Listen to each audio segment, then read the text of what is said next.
Okay, imagine for a second you're stepping into this huge, really exciting digital playground. Super colorful, right? It's just bursting with games, ways to chat, endless things to do, and it feels familiar pretty quick, almost safe. But here's the thing: what if this playground, it doesn't have any fences, no teachers watching, and there's some kind of complex stuff hidden just under the surface? So today, yeah, we're doing a deep dive. We're looking into online safety, how identity works online, which is tricky privacy, and our own responsibility in this digital world. We're basing our chat on excerpts from CGLA Middle School version 2. This is a pretty clear guide, really aimed at helping younger internet users figure this stuff out. Our goal, let's unpack these ideas, turn what feel like a lot of rules into like actual habits you can use. You can be online feeling confident, feeling aware. Yeah, and what's really fascinating, I think, is how simple the internet looks. That can be its biggest trick, honestly. We log on, it feels like home, right? But that comfort, sometimes it makes us drop our guard a bit too much. So understanding what's really going on behind the screen, the structure of it all, that's key for staying safe. And it's not about being scared, not at all. It's about building a conscious mindset, switching from just scrolling passively to actually engaging, knowing what's what, being smart. That's a really important difference. Smart, not scared. Okay, so sticking with that digital playground idea, think about a real park or a schoolyard. It's got clear edges, maybe a fence, adults around. But the internet, it's just this vast space, no obvious borders, no single person in charge, totally different vibe. So how do these like hidden dangers actually disguise themselves for, say, someone in middle school? Oh, they're clever, really clever. Like a stranger in a chat room, they might act just like another kid, same interests, same way of talking. Or you see a link in a game, looks like a cool reward or bonus, click it, and boom, it's a trap. The safety habits we learn offline, the ones we've known since we were little, they just don't automatically work online because the internet is built to hide how complex it is. You don't see the code, the servers, the networks, just the shiny front end. Right. And that front end, it can be manipulated. It can hide systems run by people who don't have good intentions. So this lack of visible boundaries, this hidden complexity, it means the internet really is open to everyone, not just your friends. Wow. Okay, so less like a fenced schoolyard, more like a giant, crowded city center where you can't always tell who's who or what's really going on underneath. So what's the core action item here for our listeners to start building that conscious mindset you mentioned? Yeah, think of it like this. Being cautious online, it's basically the same as looking both ways before you cross the street. Simple action, right? But it stops big accidents. So some really key things to do. First, do think twice before chatting with someone new online. Like, really question why they're talking to you. Do treat every new link, every message like it's maybe a little test of your awareness. And do remember the internet is way, way bigger than just your school or your friends. Okay, those are the do's. What about the don'ts? Right. So don't just assume everyone friendly online is who they claim to be. Verification is key.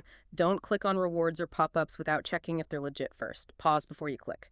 And crucially, don't forget, the internet is basically a public space, not a private one. That idea, public, not private, that leads right into the whole identity issue online, doesn't it? It's kind of mind-boggling how easily names, pictures, even voices can be faked online.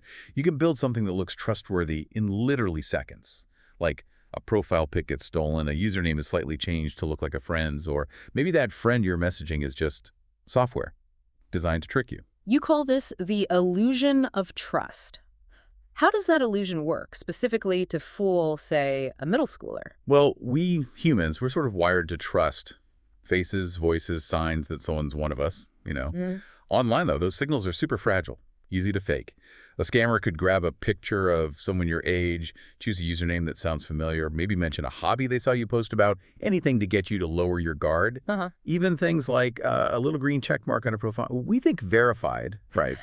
But even that can be faked or misleading sometimes. It makes us think we're talking to a friend or some official account, when really, we're not. That's pretty chilling, how easily that trust can be manufactured and then exploited. So what's our best defense against this illusion? It's about conscious skepticism. And I don't mean being cynical about everyone, just smart thinking. Yeah. Ask yourself questions like, would this person actually know me offline? Or could they prove who they are if I asked them in real life? Yeah. Just taking that pause, that moment to reflect, it changes trust from being automatic to being a deliberate choice. Right. Safety online isn't about paranoia, it's about building good mental filters. You don't have to distrust everybody, but you absolutely have to measure trust carefully. Think about your house key. You wouldn't just hand it over to every neighbor on the street, would you? No way. Same idea online. Don't just hand over your digital identity, bits of info about yourself, to every message or profile that pops up. So, thinking about your online identity, some key actions: do try to verify accounts with people you actually know offline. Make that real-world link if you can. Do question those sudden friend requests or weird messages from people you don't recognize. Pause and think. And do use strong, unique passwords. Definitely use multi-factor authentication whenever it's offered. That's like having a second key, usually a code on your phone. Big security boost. Okay, got it. And the don'ts. Yeah, don't just believe every picture or username you see. Assume it could be fake until proven otherwise. Don't overshare personal stuff with strangers online. You really don't know who's reading it. And don't assume a message is real just because it looks right. Scammers are pros at making things look legit. That house key analogy really drives it home. Okay, let's shift gears a bit to privacy. We often hear about it like it's a big one-off decision. Don't post your address. Simple. But the source material says privacy is more like a daily habit, like brushing your teeth, something you got to do proactively every day. How do those little bits of info, birthday, pet's name, school, favorite color, how do they add up to become dangerous, this digital fingerprint? It's like puzzle pieces, right? Individually, they seem harmless. Your birthday, your dog's name, so what? But bad actors or even data companies, they collect these pieces. Put them together. For someone your age, maybe an app asks for your birthday and favorite animal. A scammer gets that info. Then they send a message pretending to be from your favorite game, saying they need to verify your account because they know those little details. The message feels much more real, convincing. Hackers use these details to guess passwords, pet names, birthdays are super common. Companies use this digital fingerprint to build really detailed profiles for advertising. Sometimes it feels kind of creepy how much they seem to know. Bottom line, small details become powerful tools in the wrong hands. Yeah, that makes sense. It shows how even boring info can be weaponized. So what's this pattern of care we should adopt? How do we protect that fingerprint? Building a pattern of care means things like consciously changing your passwords regularly, making them strong and different for each site. That's huge. It also means actively using and checking the privacy settings on social media, on apps, limiting who sees what you post. Share intentionally, not just by default, because once info is out there online, it cannot be easily pulled back. It's basically permanent. Think about it like the key to your school locker. Lose that one key. Seems minor, but someone else finds it. They get access to everything inside. Your personal data is kind of like that key. Gotcha. So practical steps for good privacy habits. Okay, so do update your passwords regularly. Make it part of your routine. Do use two-factor authentication whenever you can. Seriously, turn it on. Do take time to review and adjust privacy settings on all your accounts. Don't just use the defaults. And the things to avoid. Right. Don't assume those boring details about your life are worthless online. No, they're not. Don't reuse the same password everywhere. That's like using one key for your house, your car, your locker. Very risky. And don't post anything you wouldn't be comfortable shouting out on a busy street corner. If it feels too personal for that, it's probably too personal for the internet. That street corner test? Yeah, that really makes you think twice. Okay, let's tackle something else. This belief that there are quick fixes. Yeah. It's tempting to think, right, I've got a strong password, or my parents set up a filter. Boom, I'm safe. Guaranteed. But digital security just doesn't work like that, does it? Quick fixes might block one thing, but not the whole constantly shifting landscape of threats, as the source calls it. It's kind of like fitness, You don't eat one salad or go for one run and say, okay, healthy for life. Safety online is built up with small, regular actions. How does believing in quick fixes actually make us less safe? You're spot on. One tool alone is never enough. Like antivirus software, great. But it's like having a seatbelt you never actually buckle. The tool's there, but useless without the habit. A strong password is only strong if it's unique and you change it sometimes, not if it's the same one you've had for years and use everywhere. The real danger of this myth of quick safety is that it makes us complacent. We think we're covered, so we relax. And that complacency, that's exactly what the people spreading viruses, scams, fake profiles are counting on. They want you to feel safe, so you let your guard down. Every single time you pause, you verify something, you report something weird, that builds up your defenses. It's cumulative. Now it's about consistency, not just one silver bullet.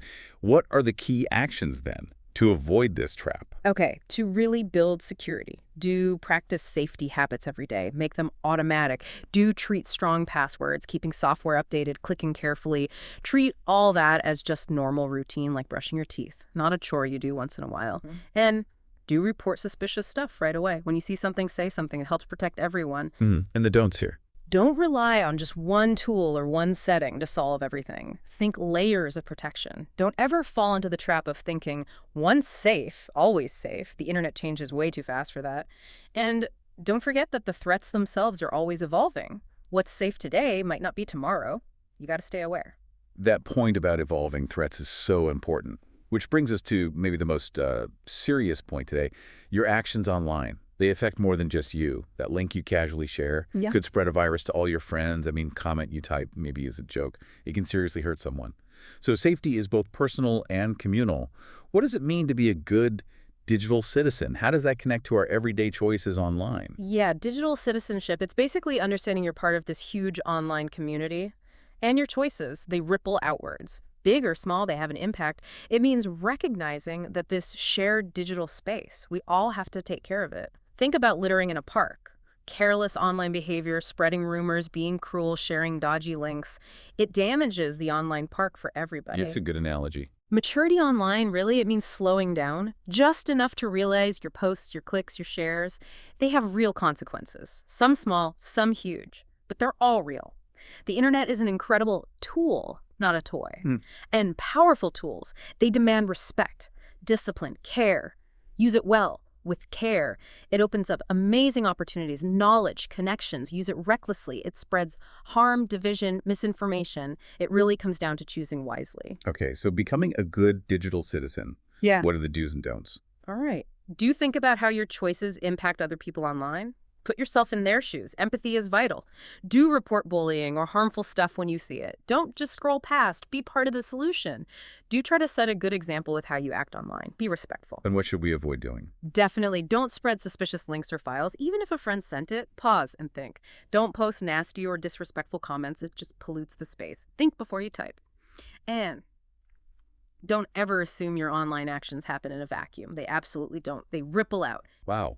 Okay, we've really covered a lot today. We've gone way beyond just like simple rules. We've looked at the dynamic nature of this digital playground, the hidden dangers, the illusions around identity, privacy as a daily thing, the power of consistent actions. It's super clear that making informed choices is everything, not just for you, but for everyone online. Exactly.